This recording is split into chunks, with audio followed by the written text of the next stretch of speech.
kind of a small thing. Isn't it funny how those small things somehow turn into big things?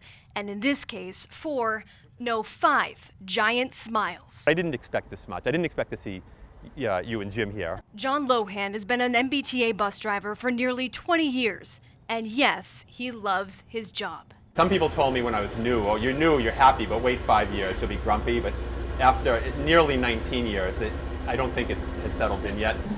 So it probably wouldn't surprise you that on his normal route through West Roxbury Thursday, John stopped at, of all places, a lemonade stand where 4 neighborhood kids got the thrill of their summer. Our faces dropped. It was awesome. It was really cool. The biggest thing I thought was the children would have a story, a good story they could tell for the rest of their lives. And then afterwards, I thought, well, so do the passengers. He bought all 7 passengers on board a cool, refreshing summer staple. The lemonade only cost 50 cents, and he bought 7 of them, and he gave us $10, so he's awesome. I gave them a little bit of a tip also, but still, it was the cheapest round, the least expensive round I've ever sprung for. One small gesture that still has the neighborhood talking, and a veteran bus driver wondering why we all don't do the little things more often. Even if things were going good in the world, it's still the right thing to do, to be kind to people. When I remember coming out of the courthouse. 4 years ago, almost to the day. I remember all the reporters just being hushed, quiet. Craig Sampson graciously gave an interview to strangers on one of the worst days of his life. Craig's son, Craig Sampson III, passed away in a drunk driving incident in which he was the passenger. I was in that gaggle, and I was about to be brought to my knees. Either I forced it on you or you were willing to take it. That part's blurry with me. Overwhelmed with emotion, Craig gave me a river rock bearing his son's name and asked that I take him somewhere. Well, he always wanted to be a world traveler. I kept that rock close, and 2 years later brought it to one of the most breathtaking spots I could find in Iceland.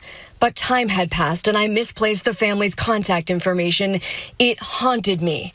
This past September, 2 years after I left Craig on the edge of that waterfall, I shared this story on social media. I was just stunned. That post had reached Craig's son, Nick. And I'm like, where did you find this? And he says, she's looking for you, Dad. Craig hadn't just found me.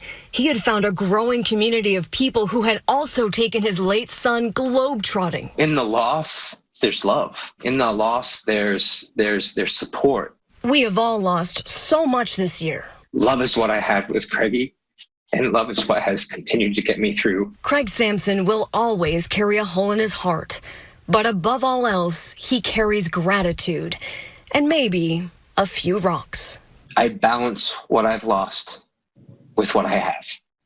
And I am a very, very, very blessed man. Julie Lonchek, WCVB News Center 5. We're all so busy. But one store, this is like the only place in Boston that sells this kind of stuff. Run by one woman in particular. Oh my goodness, where to begin? Taught so many here in Brookline to slow down. She was just this wonderful old lady who really shared her passion for what she was doing. She was nice and fair and very kind about everything. Nobody like her. Which is why this weekend, so many took a moment to stop, to read, to reflect about the life, the legacy Ethel Weiss leaves behind. She was one of a kind. This store was one of a kind. You don't see it anymore. Ethel passed away last week at the age of 101. She spent most of her days running the toy and candy store she and her husband Irving opened in 1939, where she worked until the last of her days. CBS News paid her a visit just a few months ago. It's a wonderful place to be, and you can see people all the time, and you can wave to them, say hi.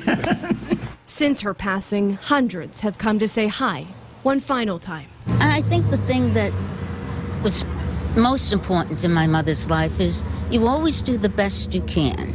You live by the golden rule. I haven't known nobody that touched me the way that Ethel have touched my heart. As it turns out, Ethel wasn't just selling stuff. She was selling an idea. What if we all said hello, smiled? What if we all just slowed down? I think she'll always be here. She'll always be a part of us. Julie Lonchek, WBZ News. Finally, something cheerful. Something to make us all smile during halftime of the closest thing to the apocalypse most of us have ever experienced. Oh my God, this is literally a sad Christmas. Yeah, I'm not sure why they chose to do this. I wish it would be watered more often. Or not. Yeah, that's bad. How very on brand. I think this is like definition of like, this is 2020.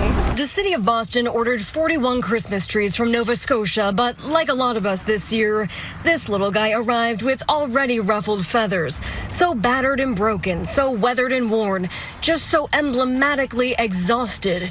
We can relate. Need to get a new tree. It's an awful year. We definitely need a good tree here. The city says it is coming, but until then, may we marvel at its might and remember the journey it has made, because despite it all, it is still standing. And it does smell really good, even though it doesn't look quite like what we'd expect. You think there's hope for it? Everything's dead on the bottom. I always have hope during the holiday season.